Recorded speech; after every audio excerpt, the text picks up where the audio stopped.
हरे कृष्णा। इस साल हम अपने प्राण प्यारे निताई गौरंगा का 9वां जन्मदिन बहुत धूमधाम से मना रहे हैं और ये वीडियो उसी की एक झलक है। अक्सर हम सोचते हैं कि जो भगवान हमेशा से हैं उनका जन्मदिन कैसा। बात यही है कि आध्यात्मिक जगत में यानी कि स्पिरिचुअल वर्ल्ड में तो भगवान का कोई जन्मदिन नहीं होता, क्योंकि वहां वो हमेशा से मौजूद हैं। इसलिए भगवान का जन्मदिन मनाना ये एक ऐसा अद्भुत और दुर्लभ मौका है जो केवल इसी भौतिक संसार में मिलता है। भगवान ने यह अवसर खास हमारे लिए बनाया है ताकि हम सब एक साथ आएं और इस दुनिया की भाग दौड़ में सूखे पड़े हुए अपने इन दिलों को उनके मीठे प्रेम से पूरी तरह से भर लें। हमें इस मौके का पूरा फायदा उठाना चाहिए। तो निताई गौरंगा के सुंदर उत्सव को साथ में मिलकर सेलिब्रेट करते हैं। अगर इस संसार में हमारे घर कोई मेहमान आता है, हम अपना घर सजाते हैं, अपने चेहरे को मुस्कान से सजाते हैं, लेकिन जब हमारे हृदय के स्वामी अकारण करुणा सिंधु श्री निताई गौरंगा के आगमन की बेला हो तो केवल ईंट पत्थर की दीवारें नहीं सजती, तब तो सबसे पहले हमारी आंखें जो हैं उनकी प्रतीक्षा के आंसुओं से सजती हैं। और फिर देखते ही देखते इस साधारण से घर के साथ साथ हमारी आत्मा का हर एक कोना उनके स्वागत के लिए सजता है। आज इस घर में कोई साधारण तैयारी नहीं हो रही, आज तो इस घर को जगन्नाथ मिश्र और सची माता के आंगन बनाने की एक छोटी सी चेष्टा हो रही है। हमारे आचार्यों का बहुत मधुर भाव है। वो कहते हैं कि जब नवदीप में स्वयं परम उज्जवल निष्कलंक गौर चंद्र का उदय हो रहा हो तो फिर उस कलंकी दागदार चांद का क्या काम है। इसलिए उस चांद ने लज्जा के मारे अपना मुंह छुपा लिया और उस रात जो है नवदीप में चंद्र ग्रहण लग गया। लेकिन आकाश का वह चांद महाप्रभु के दर्शनों से वंचित नहीं रहना चाहता था, इसलिए वह आकाश से उतरकर अपना सारा अहंकार छोड़कर छोटे छोटे दीपकों के रूप धारण करके सची माता के आंगन में उतर आया ताकि वह चुपचाप प्रभु के श्री चरणों की सेवा कर सके, उनके दर्शन कर सके। आज हमारे घर की छत से लटकती है चांद की रोशनियां उसी विनीत चांद का प्रतीक हैं और प्रभु की प्रतीक्षा में केवल ये रोशनियां ही नहीं जगी हैं। दरवाजों पर बंधे ये बंदरवार, हवा में झूमती है रंग बिरंगी लटकने, ये महज बाजार से लाई गई कोई सजावट नहीं है। जरा ध्यान से देखो तो ये हवा के हर झोंके के साथ ऐसे थिरक रही है जैसे प्रभु के आगमन की आहट सुनकर किसी विरही भक्त का हृदय मचल उठता है। और सच पूछिए तो भगवान को हमारी इन बाहरी सजावटों की कोई आवश्यकता नहीं है। उनका निज धाम जो है वो तो चिंतामणि रत्नों से जड़ा है। पर हमारे निताई गौरंगा की सबसे बड़ी महिमा यही है कि वो किसी के वैभव, किसी के ऐश्वर्य को नहीं देखते, वो केवल अकिंचन का हृदय देखते हैं, उसका भाव देखते हैं। वो देखते हैं कि इस जीव ने मेरे लिए किस प्रकार अपने घर को सजाने का प्रयास किया है, कितने भाव से उसने एक एक फूल पिरोया है। हे निताई, हे गौरंगा, हमारे पास ना तो नंद भवन जैसा महल है और ना ही हमारे हृदयों में शिवास ठाकुर जैसा प्रेम है। हम तो कलयुग के अत्यंत दीनहीन जीव हैं, परंतु प्रभु यह घर आज हमने आपके लिए सजाया है।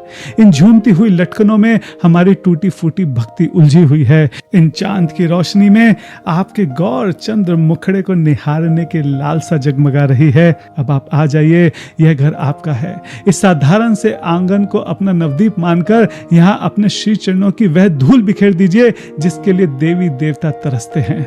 और यहाँ पर शिव जी प्रिया डिवोटीज के लिए रिटर्न गिफ्ट तैयार कर रही है। इन सुंदर पैकेट्स में कोई साधारण भौतिक वस्तु नहीं है, बल्कि साक्षात जीवन रक्षक औषधि रखी जा रही है। यानी कि जो हमारी नई बुक है year with Srila Prabhupada 366 analogies, हम वो सभी को गिफ्ट कर रहे हैं। अगर हमें अपने प्राणनाथ को करीब से निहारना है ना, उनके श्री अंगों को अपने हाथ से दुलारना है, उनसे लाड़ लड़ाना है, तो उसका सबसे बेस्ट तरीका है कि हमें उनका अभिषेक करना चाहिए। अभिषेक जो है ये केवल कुछ द्रव्यों से भगवान को स्नान करने की विधि नहीं है। उसकी असली मिठास तो उसकी तैयारी में छिपी है, जो स्नान से बहुत पहले भक्त के हृदय में शुरू हो जाती है। अभिषेक से पहले घर के एक कोने में बैठकर जब हम प्रभु के लिए माला गूंद रहे थे तो ये कोई साधारण काम नहीं था। सुई धागों में पिरोए जाने वाला एक एक ताजा फूल और रसीले अंगूरों का एक एक दाना मानो हमारे अपने बिखरे हुए संकल्प थे, जिन्हें आज हम प्रभु के श्री चरणों में बांधना चाहते थे। इन अंगूरों की मिठास में हमने अपनी वो सारी प्रार्थनाएं पिरो दी जो हम शब्दों में कभी कह नहीं पाते। आचार्यों का बहुत अच्छा भाव है। वे कहते हैं कि जब ये रसीले अंगूर और कोमल पुष्प निताई गौरंगा के श्री अंगों को स्पर्श करेंगे तो प्रभु की वह दिव्य शीतलता इन फलों में भी उतर आएगी। यह माला केवल श्रृंगार नहीं है, यह हमारे हृदय का मौन समर्पण है जो आज उनके गले का हार बनने जा रहा है। और फिर वह क्षण आता है जब सारी तैयारियां पूरी हो जाती हैं और हम अपने निताई गौरंगा को उनके नित्य सिंहासन से उठाकर अभिषेक वेदी की ओर ले चलते हैं। जब प्रभु हमारे हाथों में होते हैं तो वह स्पर्श शब्दों में कैसे बताया जाए। वो इतने हल्के, इतने सुकुमार लगते हैं, मानो साक्षात करुणा ने कोई आकार ले लिया हो। माता सची जब अपने निमाई को स्नान के लिए आंगन में लाती थी तो वे इसी डर से उन्हें अपनी छाती से लगाए रखती थी कि कहीं उनके सुकुमार अंगों को किसी की नजर न लग जाए। प्रभु आकर बेदी पर विराजमान हो गए हैं। अभिषेक का पात्र उनके श्री चरणों के स्पर्श से धन्य हो गया है। जब हम अपने अकारण करुणा सिंधु श्री निताई गौरांग के सुंदर विग्रहों को अभिषेक के लिए पात्र में विराजमान करते हैं तो एक पल के लिए हृदय जो है वो ठिठक सा जाता है।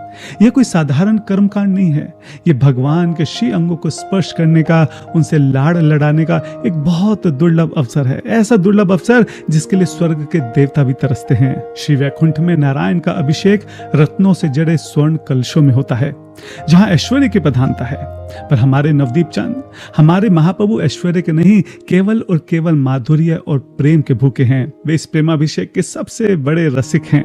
आज इस अभिषेक को करते हुए वो नवदीप के श्रीवास आंगन की अलौकिक महाप्रकाश लीला याद आ रही है, जहां साक्षात भगवान ने लगातार 21 घंटे तक अपने दिव्य प्रेम और ऐश्वर्य का महाप्रकाश किया था।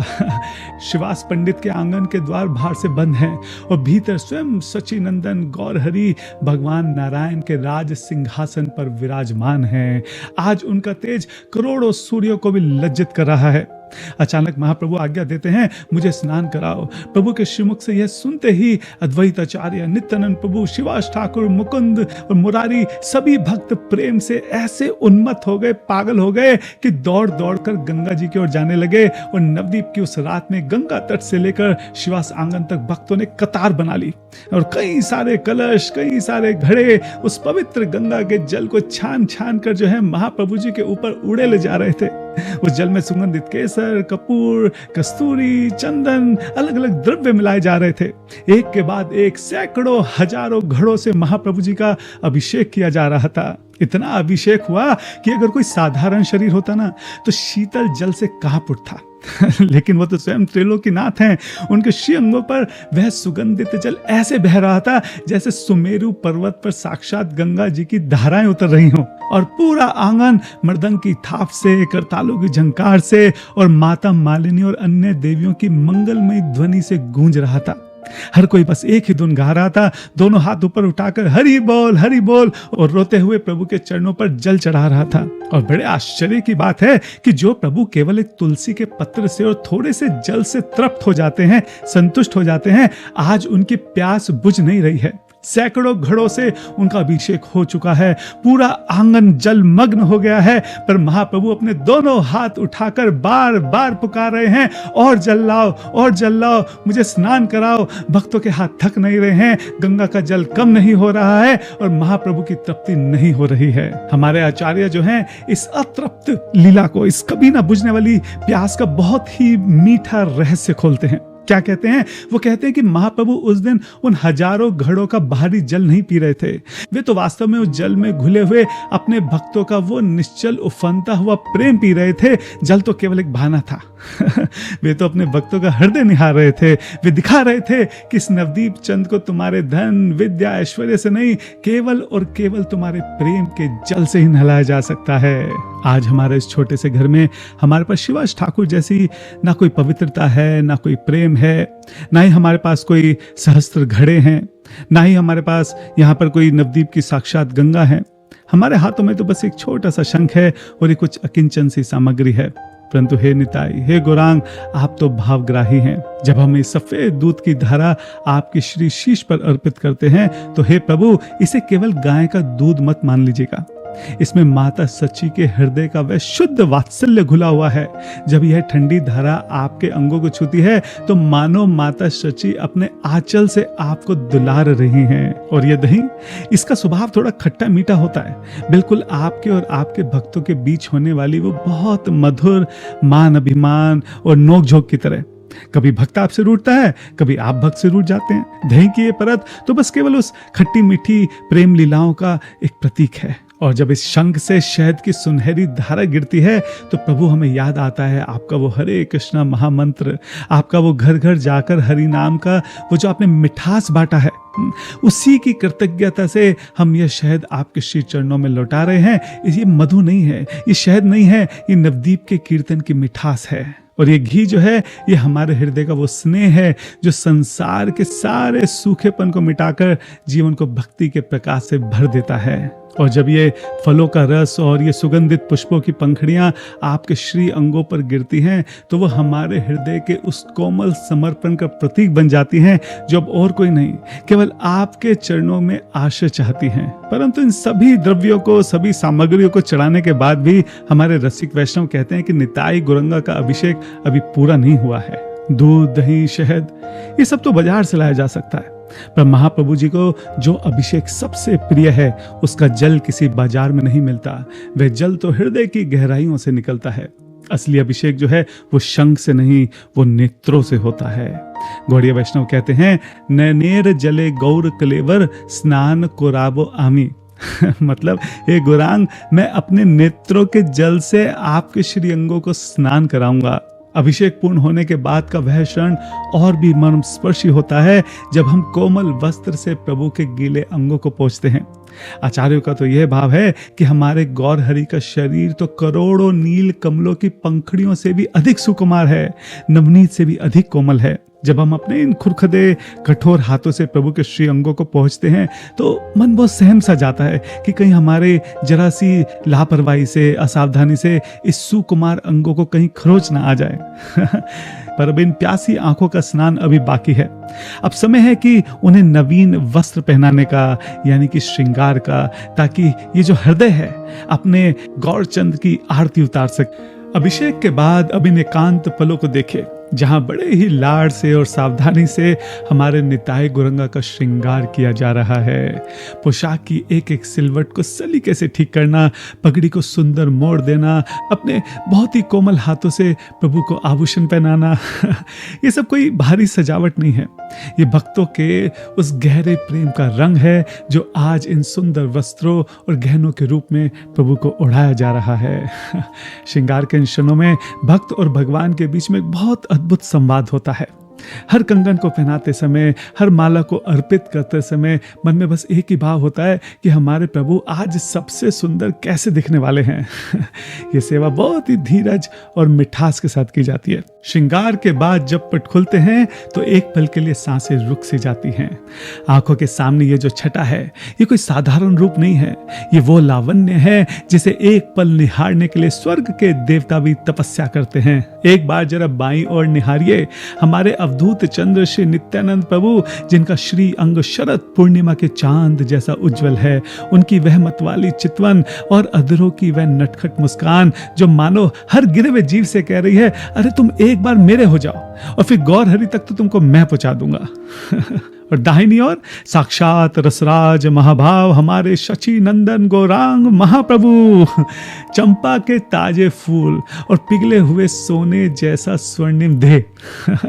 रसिक आचार्य का जो गूढ़ भाव है वो यहाँ पे प्रत्यक्ष हो रहा है कि यह सुंदर रंग तो केवल एक आवरण है, भीतर तो वही वृंदावन के श्याम सुंदर छिपे हैं जिसने आज अपनी प्राण प्रिय श्री राधा रानी के भाव को और उनकी कांति को ओढ़ रखा है। और उन घुंघराले बालों के नीचे कान तक फैले हुए वो विशाल कमल नयन जिसमें करुणा का असीम समंदर झलक रहा है, और घुटनों तक लंबी लंबी वो भुजाएं जो मानो आज पूरे चराचर जगत को, हर पापी को, हर अकिंचन जीव को अपने गले लगाने के लिए बेताब हैं। हे निताई गौर, आपकी स्वरूप माधुरी को निहारने के लिए विधाता ने हमें केवल ये दो ही आंखें क्यों दी हैं? ऊपर से इसमें भी ये झपकने वाली पलकें लगा दी। आज तो मन करता है कि लाखों आंखें हो और बिना पलक झपके जन जन्मांतर तक बस इस छवि का पान करती रहें, करती रहें, करती रहें। अगर कोई पूछे कि निताई गौरांग का यह अहितु की प्रेम हम तक कैसे पहुंचा, जरा इन षट गोस्वामी के श्री विग्रह को तो निहारिए। श्री रूप सनातन भट्ट रघुनाथ, श्री जीव गोपाल भट्ट दास रघुनाथ, इन्होंने ही तो वृंदावन के खोए हुए माधुर्य को अपने विरह के आंसुओं से सींचकर हम अकिंचन जीवों के लिए खोजा है। और इन्हीं के पद चिन्हों पर चलती हुई यह हमारी पावन गुरु परंपरा सच बात तो यह है कि इन गुरु वर्ग के आश्रय के बिना महाप्रभु की करुणा का एक कतरा भी पाना असंभव है। आज इन्हीं के श्री चरणों की धूल माथे पर लगाकर हम इस प्रेम उत्सव में प्रवेश पाने का अधिकार मांग रहे हैं। जो प्रभु पूरे ब्रह्मांड को अपनी दिव्यता से महका रहे हैं, भला उन्हें जरा सी धूप की क्या आवश्यकता है। पर हमारे रसिकाचार्यों का कहना है कि यह धूप भक्त के पूर्ण समर्पण का प्रतीक है। जैसे ये धूप स्वयं को तिल तिल जलाकर, अपना वजूद मिटाकर, अपनी सारी सुगंध केवल और केवल प्रभु के श्री अंगों को अर्पण कर देता है, ठीक वैसे ही एक भक्त अपना सर्वस्व न्यौछावर करके केवल अपने निताई गौरंगा को सुख देना चाहता है। आज धूप से उठने वाली ये लहरें हवा में तैरता कोई साधारण धुआं नहीं है। ये प्राणों की वो प्रार्थनाएं हैं जो हृदय से उठकर सीधा हमारे सुकुमार निमाई के श्री चरणों का आलिंगन कर रही हैं। आरती के बाद और विग्रहों के विश्राम के समय सेवा का एक और अत्यंत मीठा और अंतरंग अध्याय शुरू होता है, श्री भोग की तैयारी। गौड़ीय वैष्णवों में जो रसोई है वो साक्षात मंदिर की ही वेदी का विस्तार है। आज रसोई में जब हम भोग बना रहे हैं तो माता सची की याद आ रही है।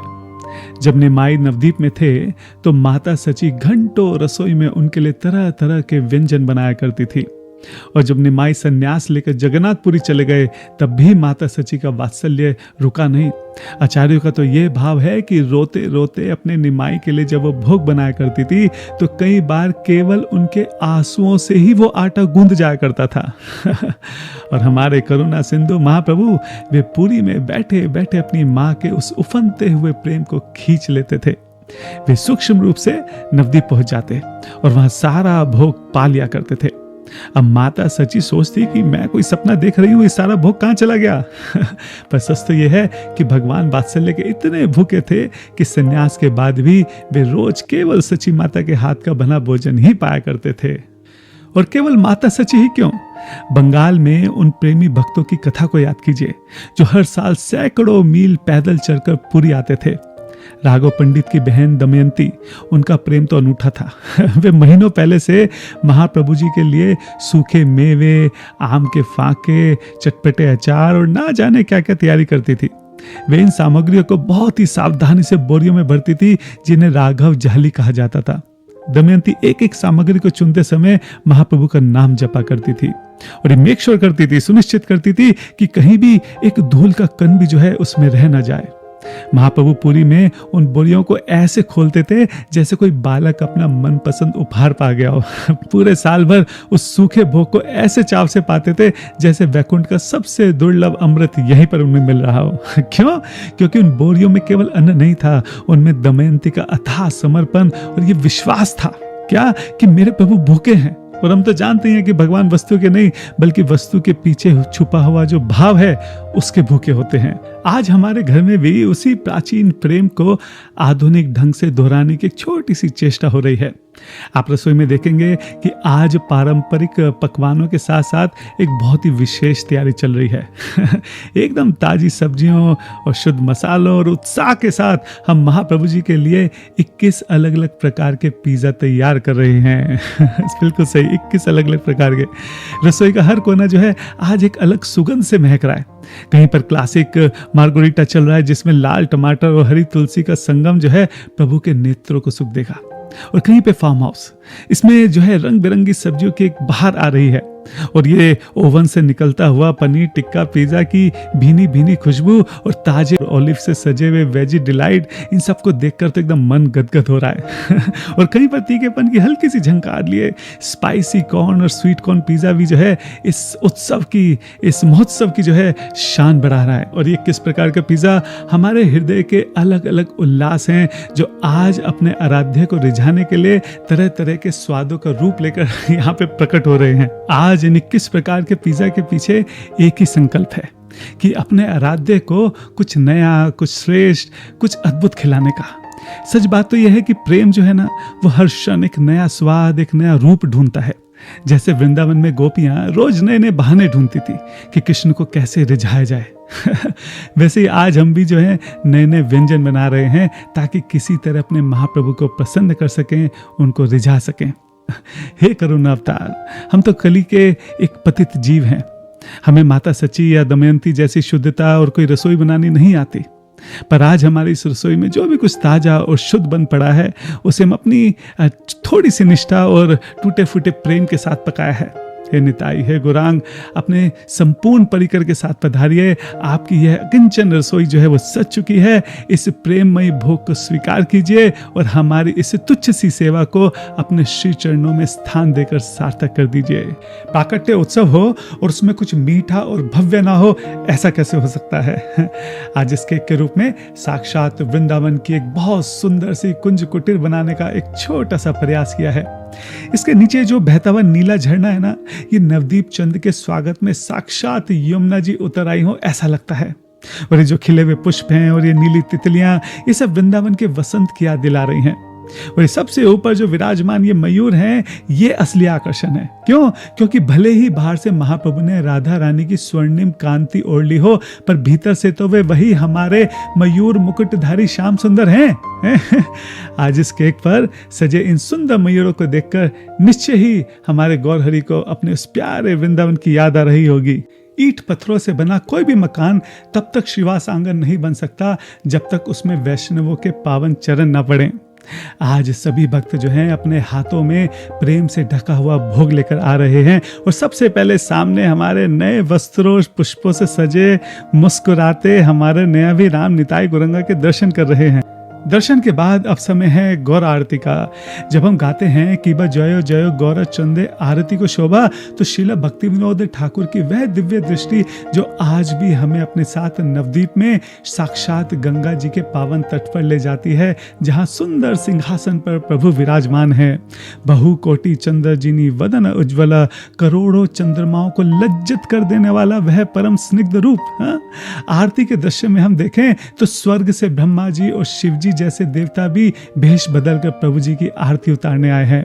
नरहरि सरकार जो है चावड़ डुला रहे हैं। मुकुंद और वासुदेव घोष जैसे रसिक परिकर जो हैं अपने कंठ से मधुर कीर्तन गा रहे हैं। शंख, घंटा, करताल और मृदंग की उस मीठी गूंज से पूरा ब्रह्मांड झूम रहा है। और हमारे प्रभु के विशाल कमल नेत्रों में जो करुणा है वो केवल हमारा प्रयास देख रही है। एक बार जरा श्रीमती तुलसी महारानी जी के ये पावन दर्शन कर लेते हैं, क्योंकि आरती के उस दिव्य उल्लास के बाद अब सेवा का बहुत ही अत्यंत कोमल क्षण आ गया है श्री प्रभु को श्री भोग अर्पण करने का। रसिक जन कहते हैं चाहे तीनों लोकों का ऐश्वर्य ही क्यों न परोस दिया जाए, जब तक हर व्यंजन पर वृंदा देवी का वो शीतल स्पर्श नहीं होता, हमारे गौरहरि उस भोग की ओर दृष्टि भी नहीं डालते। इसलिए बड़े ही प्रेम से एक एक पात्र में यह तुलसी दल पिरोया जा रहा है। और फिर घंटी की इस मीठी ध्वनि से वैकुंठ के किवाड़ खटखटाकर प्रभु को भाव भरा निमंत्रण भेजा जा रहा है।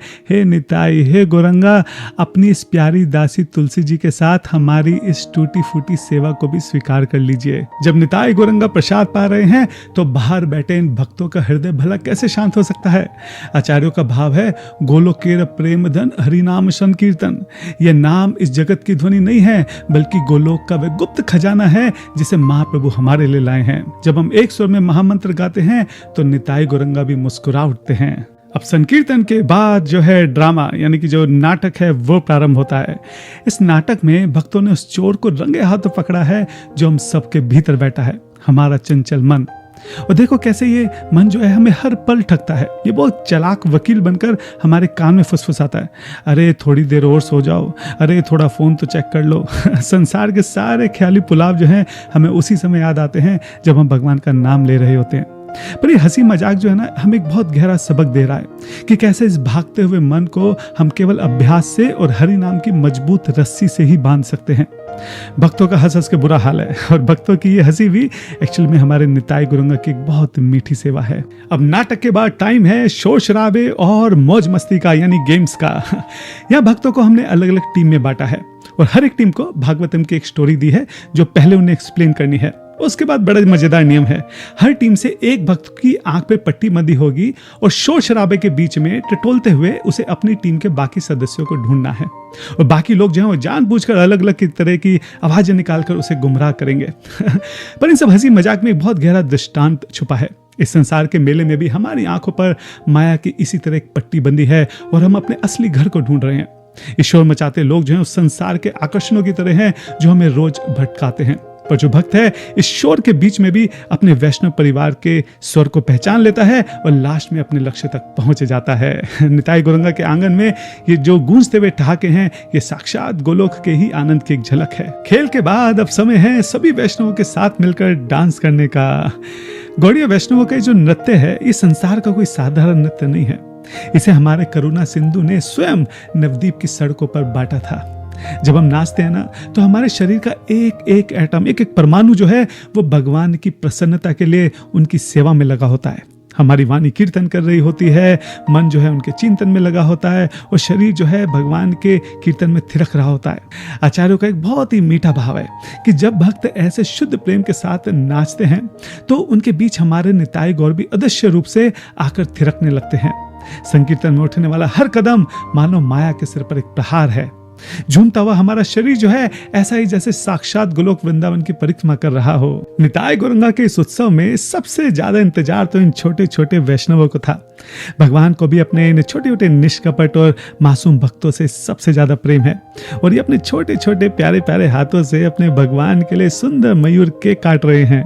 श्रील रूप गोस्वामी कहते हैं कि जब वैष्णव एक साथ बैठकर प्रसाद पाते हैं और एक दूसरे को प्रेम से खिलाते हैं तो उनके हृदयों का संबंध और भी प्रगाढ़ हो जाता है। एक दूसरे को बड़े आदर से परोसना, प्यार से आग्रह करना, ये केवल पेट भरने की बात नहीं है, ये हमारे हृदयों का आदान प्रदान है जो हम सबको एक अटूट आध्यात्मिक परिवार में बांध देता है। सच कहूं तो भक्तों के साथ बैठकर प्रसाद पाने में ही गोलोक का असली आनंद छिपा है। कीर्तन की लय किसी दिव्य चुंबक की तरह होती है जो सबको अपनी ओर खींच लेती है। ये कीर्तन का एक ऐसा नशा है जो आत्मा को तृप्त कर देता है। यहाँ किसी को अपनी सुध-बुध नहीं है क्योंकि हर कोई बस उसी एक करुणा सिंधु के रंग में रंगा है। इन झूमते हुए भक्तों को देखकर लगता है मानो स्वयं पंचतत्व आज यहाँ प्रकट होकर हम जीवों को अपने प्रेम की बाढ़ में बहा ले जाने आए हैं। अक्सर जो बातें हम कह नहीं पाते ना, उनको लिख देते हैं और आज निताई गौरंगा के जन्मदिन पर यह बधाई पत्र हमारे हृदयों की ही एक प्रेम भरी चिट्ठी है। जब भक्त इस पे कुछ लिखते हैं ना, तो मानो वो अपना दिल निकाल कर कागज पर रख रहे हैं।